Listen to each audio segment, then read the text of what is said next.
Tu te sens comme une survivante? Un peu, ouais. En l'occurrence, avec l'insomnie fatale, on a 90% de chance en étant porteur d'en mourir. Mais bon, moi, je me dis toujours que je fais partie des 10%. C'est une maladie qui touche 50 familles dans le monde, mais c'est toujours les mêmes, en fait. Donc imagine que tu dors plus et tu vas petit à petit perdre, petit à petit ou très rapidement, très violemment, perdre toutes tes capacités que tu as acquises tout au long de ta vie. J'ai voulu sauver ma mère. Parce qu'en fait, ça me donnait de l'espoir de moi-même aussi. Tu vas pas t'empêcher de vivre parce que tu vas potentiellement mourir. On va tous potentiellement mourir. Non, c'est une belle phrase, tu viens de dire. Wesh, je sais même pas où regarder. Du coup, Victoria, que vous allez découvrir en longue vidéo, j'avais reçu sur mon Insta pour me parler un petit peu de son histoire. Une histoire fascinante, je connaissais pas cette maladie et il y avait trop de choses à raconter. Du coup, une petite vidéo, ça suffisait pas. On vous a fait une longue interview pour vraiment comprendre en profondeur ce qu'elle vit. Moi, je trouve ça fascinant. Je trouve que c'est quelqu'un qui a beaucoup de courage. Je vous laisse découvrir ça et j'espère que vous allez kiffer. Ciao! J'ai perdu mon père, j'avais 6 ans. En fait, j'étais en deuil toute ma vie. Mon frère, je l'ai... Donc après, ma mère, elle nous a élevés seuls à 3 enfants. Ok. Après, j'ai perdu mon frère, j'avais 13 ans, d'une maladie qui s'appelle insomnie fatale familiale. J'étais encore en deuil. Mon meilleur ami s'est suicidé, enfin, il s'est pendu. Ah, ça j'ai oublié de t'en parler. Et puis après, mon père adoptif, parce que du coup ma mère a refait sa vie, il est mort pendant le confinement d'une leucémie. Et à l'enterrement de ce dernier, donc de mon père adoptif qui avait donc remplacé la figure masculine, la figure paternelle dans ma famille, il y a ma tante qui a déclenché la même maladie que mon frère, l'insomnie fatale familiale. Et elle est décédée quelques mois plus tard. Et le nom, il fait un peu peur, hein, insomnie fatale familiale. C'est bizarre, je pense que les gens connaissent pas. Non. Non, et puis c'est un des seuls... Enfin, je connais pas toutes les maladies, évidemment. C'est une maladie qui est orpheline, mais c'est une maladie où c'est décrit dans le nom. C'est une insomnie fatale, et c'est familial, et tu meurs parce que tu peux plus dormir, en fait. Donc imagine que tu dors plus et tu vas petit à petit perdre, petit à petit ou très rapidement, très violemment, perdre toutes tes capacités que tu as acquises tout au long de ta vie. Ouais. Toutes tes capacités motrices, toutes tes capacités aussi mentales. Ouais. Donc l'écriture, la lecture, même de parler, de marcher, de bouger un bras, de coordonner, de s'habiller, de faire ses lacets, de tout, et jusqu'à ne plus pouvoir te retenir, pour ne plus pouvoir aller aux toilettes, ne plus pouvoir manger et ne plus pouvoir tout. respirer. Ouais. Alors ça c'est vraiment le truc, ça c'est fou, ça annonce vraiment, tu sais que c'est la fin de la fin quand on te dit bon elle a fait une pause respiratoire de temps de secondes, tu dis bah le souffle c'est vraiment la dernière énergie vitale, son dernier dernier signe, son dernier signe de vie en fait. Du coup ma mère, pour me protéger entre guillemets à la façon vietnamienne, elle m'a toujours dit t'inquiète pas, tu pourras pas mourir de ça parce que ça peut toucher un enfant par génération. Bon, je me suis jamais posé la question, mais je pense que moi-même j'avais pas envie de savoir en fait. Elle t'a menti, elle savait que... Ouais. Parce que pour te protéger? Ouais, pour me protéger, pour que je fasse ma vie un peu comme si la vie était un long fleuve tranquille, alors que pas du tout. Tu en veux de t'avoir menti? Ah, je l'en ai voulu énormément. Et d'ailleurs, on a déjà eu une confrontation par rapport à ça. Mais maintenant, je lui en veux plus. Tu en voulais pourquoi? Je lui en voulais parce que du coup, j'ai fait le test pour savoir si j'étais porteuse et du coup, j'ai découvert que je l'étais. Et si j'avais su, j'aurais pas forcément fait mon fils comme ça. Enfin, j'aurais pas... Si j'avais su que j'étais porteuse avant, parce que donc j'ai un fils qui a 5 ans, et du fait que je sois porteuse du gène de l'insomnie fatale, il a 50% de chance à son tour d'être porteur. En fait, c'est une maladie qui touche 50 familles dans le monde, mais c'est toujours les mêmes en fait. Donc en fait, il n'y a pas de cure, on peut rien faire pour le prévenir, enfin, selon la médecine allopathique en tout cas, mais c'est toujours les mêmes qui sont touchés. C'est-à-dire que moi, je le transmets en faisant un enfant. Mon fils, si jamais il est porteur et qu'il refait un enfant, bah il va le transmettre. En l'occurrence, avec l'insomnie fatale, on a 90% de chance en étant porteur d'en mourir. Mais bon, moi je me dis toujours que je fais partie des 10%. Toujours, depuis que je le sais. Depuis que je le sais, en fait, c'est un mindset où je me suis dit, c'est déjà d'avoir entre guillemets gratté 20 ans. J'avais combien d'années d'écart Moi et mon frère, il est mort à 19 ans. Moi, j'en ai 34. Donc déjà, d'avoir gratté tout ce temps de vie sur lui, alors qu'on mangeait la même chose, on a grandi dans le même environnement, on a eu les mêmes traumas, bah je me dis, je suis dans les 10%. Tu te sens comme une survivante? Un peu, ouais. Franchement, ouais. Surtout de voir mourir, en fait, les autres. Et comme je te disais, j'en veux plus à ma mère aujourd'hui parce qu'il y a un mois, elle est morte aussi de l'insomnie fatale qu'elle avait déclenchée, je pense, quelques mois après sa sœur. Et donc, ouais, quand elle a déclenché, je me suis sentie, comment dire, dure en fait. Trop dure d'avoir été super dure avec elle. Parce que je comprends d'un côté qu'elle n'ait pas voulu... Enfin, qu'elle ait voulu me protéger. Qu'elle ait voulu que je continue ma vie. Je comprends. C'est juste que c'est super dur maintenant pour moi de me dire que je suis responsable peut-être de l'avoir transmis à mon fils. Et comme quand on le voit, il est trop mignon, il a 5 ans, il a la vie devant lui. Et me dire même que je vais devoir lui raconter ça. Que je vais devoir à un moment lui dire. C'est super dur. Toi, t'en as jamais voulu à ta mère de te transmettre le gène? Non. Bah non, parce que c'est pas de sa faute. Alors pourquoi tu penses que ton fils t'en voudrait? Je sais pas. Et elle, tu dirais qu'elle était comment elle était en paix elle-même et comment elle essayait de réagir par rapport à toi parce qu'elle savait, elle avait vu autour d'elle. Est-ce qu'elle essayait de te rassurer? Est-ce qu'elle essayait de te... Elle faisait beaucoup pour me rendre tous les efforts que je lui donnais parce que j'étais H24 avec elle, mais H24. Hein. Ouais.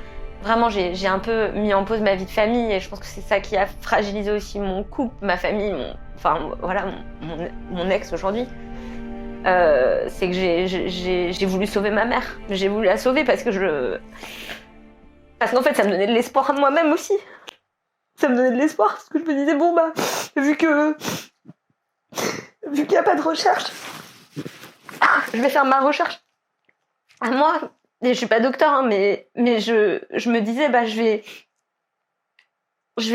aller à l'encontre des symptômes tu vois. Ouais, combattre à contre-courant. Le truc. Je me disais que le cerveau c'est une machine à entraîner. Si elle arrive pas à écrire, mais il faut justement la pousser à écrire. Il faut pas la laisser perdre la capacité en fait, parce que j'avais vu sur mon oncle, sur ma tante et mon frère, que bah oui, en fait, à partir du moment où ils étaient malades et que ça devenait vraiment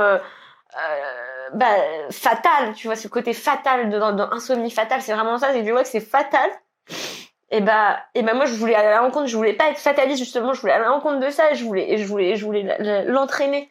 Je voulais l'entraîner, donc elle me le rendait grave bien, hein, mais je voyais que je lui demandais beaucoup d'efforts. À quel moment tu t'as accepté que c'était fatal? J'étais dans le déni. Jusqu'au jour où ma soeur, elle m'a dit non mais t'es au courant que, enfin moi, elle est allée aux toilettes et elle a fait tout à côté. En fait, c'est que toi tu veux pas le voir, mais elle est en train de perdre ses capacités, Victoria, et ça va être hors de contrôle pour toi. Il faut que je te protège, il faut qu'on la mette dans un hôpital. Enfin, elle est malade, en fait, Victoria. Elle est malade. C'était pas... C'est ta sœur qui t'a fait réaliser? T'es pas neurologue. Ouais. Ouais, ma sœur, mon ex aussi, qui m'a dit t'es en train de prioriser la vie de quelqu'un qui est mourant, en fait, à la vie de ton fils. Parce que tu t'occupes plus de ton fils. Donc c'est à ce moment-là que, j'ai arrêté, entre guillemets, de m'occuper d'elle et elle est allée à Charlefoix. Elle arrive à l'hôpital. Ma sœur, elle était, elle dit, elle peut plus marcher, c'est comme ça. Et apparemment, donc ma sœur m'a bien raconté, hein, elle s'est levée. Tu vois, elle s'est vraiment levée. Je peux me lever? Vas-y, putain. Elle s'est levée, tu vois. Elle a fait un moonwalk, tu vois. Elle savait plus marcher, elle pouvait plus se lever, soi-disant. Elle a fait comme ça, elle a marché, elle a fait un demi-tour et hop, elle s'est assise sur sa chaise, tu vois. Et ensuite... C'était un truc... La bad bitch, tu vois, elle voulait montrer que... Ouais, voilà. Tu vois, non mais c'est pour ça la force qu'elle avait jusqu'au bout. Hein. Ouais. Elle avait une force, tu vois. Et c'est pour ça que je te dis, dans le cerveau, il y a des choses qui sont quand même mystérieuses et qu'on qu'on ne sait, enfin voilà, qu'on ne peut pas expliquer. Et est-ce que tu penses que tu vas réussir à avoir le courage que ta mère a eu, toi, pour ton fils? Dans le sens, si jamais il déclenche. Ouais, ou si jamais toi tu déclenches, ou lui dire ce que ta mère t'a caché, tout ça, quoi. Ah ouais. Ouais, bah je t'avoue que je redoute ce moment. Je suis contente, là je profite, tu vois, parce qu'il est petit et tout ça. Mais c'est sûr que ça me fait peur de lui annoncer. Mais la dernière fois, tu sais, il est quand même très intelligent. Ouais. Tu vois, et la dernière fois, il me dit, il me parlait de mon frère, alors que, franchement, je trouve ça un peu incroyable qu'il arrive à me dire des choses comme ça, tu vois. Ouais. Il dit, mais ton frère, quand il perdait la tête, parce que tu sais, c'est donc ça un des premiers symptômes, c'est que t'as l'impression que la personne, elle devient folle, sénile. Ouais. Il oubliait beaucoup des choses, parce que moi, parfois, j'oublie des choses. Et tu vois, tu t'es là, pourquoi tu me dis ça, tu vois? Ça me... Je pense qu'il ressent peut-être. Ah, il ressent. Il ressent. Mais après, tu vois, moi, c'est le truc le plus dur, je pense. Tu vois, là, justement, là, tu mets le doigt sur le truc le plus dur. Mais vraiment, le plus dur pour moi, c'est ça. C'est mon fils. C'est le truc Tu vois, à la rigueur, en fait, moi, j'ai même pas peur. Même si je pense pas à demain, mais même si un jour je me dis, ça se trouve, vas-y, demain, je vais mourir de ça, ou je vais déclencher, ça me fait pas peur tant que ça de mourir, entre guillemets. Tu vois, mais vraiment que mon fils déclenche de vivre, d'être à la place. Tu vois, imaginons que c'était un film, tout ce que je viens de te raconter, l'histoire de ma famille, et que hop, ça devient moi le personnage de ma mère, et que je perds mon fils. Mais non, ça par contre, je sais pas comment je surmonterai ça. Honnêtement, je sais pas. Enfin, je sais pas, ça me fait trop peur. Je sais pas comment elle a fait, elle. Tu te souviens de ce que t'as ressenti quand t'as appris? J'étais, je pense vraiment, on peut dire, au fond du gouffre. Mais vraiment. J'étais au fond du gouffre, j'avais envie de me... Enfin, franchement, j'avais limite envie de me suicider, je crois. Enfin, j'avais... Jamais je l'aurais fait. Mais j'avais des idées comme ça. Je me disais, c'est pas possible, je peux pas et tout. Parce que du coup, ça te renvoie. Quand tu vois insomnie fatale familiale, j'avais pas encore ma mère qui était déclenchée. Je venais de voir mourir ma tante. Donc en plus, elle vraiment... Tu vois, j'ai des images d'elle. Tu vois, le cri de Munch. Ouais. Comme ça. Mon frère, et ça te renvoie à ça. Tu te dis, donc je suis la prochaine en fait. À quel point tu dis aux gens que t'as cette maladie? Bah, je le dis pas. Ok. Je l'ai dit, j'ai fait un post récemment là sur Instagram parce que c'était la journée internationale des maladies rares et que justement le but de l'association, donc c'est Neuro IFF France de ma sœur, c'est de faire connaître cette maladie, de faire avancer la recherche par rapport à ça. Ouais. Tu vois. Du coup, je l'ai annoncé officiellement sur les réseaux récemment. T'as fait ton coming out de la maladie. J'ai fait mon coming out. C'est exactement ça. Mais après, tu vois, je vais pas le dire à un mec que je rencontre. Enfin, c'est pas. Tu vois, je me vois pas me remettre avec quelqu'un. Enfin, en gros, je vais dire à quelqu'un. Bah ouais, t'es en train de tomber amoureux de quelqu'un qui est porteur d'une maladie. C'est pas grave. Oui, non mais bien sûr que c'est pas grave, mais la personne, enfin tu vois, nous on est dans des âges où les hommes, même les hommes, ils veulent des enfants. Ouais, mais donc en gros, on peut faire un enfant, mais il faut faire une FIV pour qu'il soit pas porteur. Enfin, tu vois, Mais attends, tu vas pas t'empêcher de vivre parce que tu vas potentiellement mourir? On va tous potentiellement mourir. Non, c'est une belle phrase, ce que tu viens de dire. Non mais vraiment, il faut pas que tu... Non, et en vrai, c'est le concept. Mais tu vois, par rapport à ça, je sais que j'ai encore un peu un travail à faire. Bah ouais, mais c'est trop dommage. Parce Ouais, que, c'est dommage. si ça se trouve, je vais mourir avant toi et j'ai vu une vie... Non, tu peux pas te fermer à ça, ce serait trop bête. Et tu trouveras quelqu'un, faut le dire, hein, parce qu'il faut trouver quelqu'un qui t'aime pour ça, mais tu sais... Enfin, t'as toujours le droit d'être aimé, de... Non, mais je sais. C'est gentil. Putain, j'ai l'impression, tu vois, ça marche mieux qu'un psy. C'est gratuit en plus. Profite. Je te jure, ça me touche beaucoup ce que tu viens de dire, mais je pense que j'ai encore un travail à faire là-dessus, dans le sens où je m'aime beaucoup, tu vois. Franchement, je m'aime, même en tant que femme et tout, j'ai retrouvé ma féminité, j'aime ce que je suis, j'aime ce que je suis à l'intérieur et à l'extérieur, tu vois, mais c'est juste, je pourrais pas infliger ça à quelqu'un. Tu infliges pas, tu sais, c'est... Pour le moment, en tout cas, enfin, tu vois, c'est un cauchemar, vraiment, je t'assure. C'est un cauchemar. Tu sais que ça a été décrit comme The Worst Disease on Earth par Vice. C'est drôle, un peu. L'article est très drôle. L'article est très genre, sensationnel, tu vois. Mais en vrai, quand t'es aux premières loges de ça, tu vois le truc. Ouais, mais t'es trop dur avec toi-même. Ouais. T'es pas responsable de ça. C'est comme toi, tu aurais jamais reproché à les gens que t'aimes d'avoir la maladie. Donc il y a aucune raison que les gens qui t'aiment te reprochent. Puis surtout, en fait, c'est pas parce que tu vas mourir que tu dois t'empêcher de vivre. Ouais, c'est clair. Et ça, c'est pour tout le monde d'ailleurs. Parce qu'on va tous mourir. Ouais, et ça se trouve, moi avant toi, hein. En regardant les T'aurais archives, fait ça. t'aurais fait ça le con. Mais tu sais que c'est marrant parce que moi j'ai un pote qui m'a dit mais tu vas tous nous enterrer. T'as encore survécu là de tout ça et t'es encore et en fait à chaque décès les gens ils me disent mais t'es encore plus t'en ressors en direct, tu ressors avec encore plus de force. Toi t'es là bah ouais en fait c'est ce que mes parents m'ont donné. Ouais. Le courage, la force et surtout je peux pas faiblir et je pense tu vois si j'avais pas mon fils peut-être ça aurait été différent. Mais là le fait d'être maman d'un enfant de 5 ans, tu peux pas être en dépression, tu vois. Non. Je dis pas, enfin, je veux pas. Tu vois, je comprends très bien les gens qui sont en dépression, c'est pas ce que je veux dire. Non, mais tu vas faire la bonne daronne vietnamienne, t'inquiète, tu vas filer droit. T'imagines, tu peux pas. Ouais, qu'est-ce que tu transmets? Non, c'est sûr. Après, il faut pas t'empêcher de vivre, hein. Je reste là-dessus, mais Ouais. tu vois, genre, t'as trop le droit d'aimer, d'être aimé. Il y a plein de gens qui t'aiment pour qui tu es avec un défaut qui n'en est même pas un. Tu vois, c'est pas parce que t'es potentiellement malade dans le futur que tu peux pas partager des bons moments et vivre l'instant présent pleinement avec des gens qui seront ravis de partager avec toi. Hein. Ouais. Tu sais, l'amour, il s'additionne.